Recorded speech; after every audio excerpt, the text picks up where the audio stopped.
Kaso lang, ang buhay talaga niyan is yung nasa coach na maintindihan ng coach na yung mga, kung sakaling magka-comeback, wala na silang kailangan i-prove pa.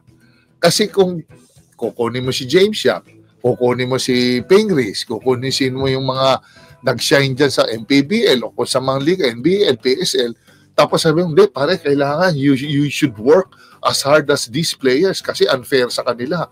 Pare, patatakbuhin mo yung 45 years old. Intindihin mo na lang, kung Revis yung tumatakbo, matanda na.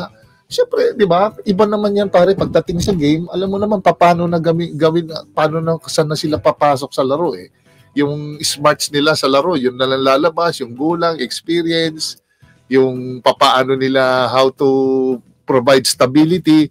So sa akin, pare, ano pa din, okay pa rin sa akin ng mga veterano. Wag lang yung attitude na veterano, yung yung pwedeng malapitan ng mga player na to be met, pwede silang i-mentor ng mga bigyan sila ng mga parang yung hugnatan. Maganda ano niya sa mga Rainer. Playing for San Juan. Nag-guide siya sa mga kakampi niya kahit sabihin mong, di ba, may kaidaran na.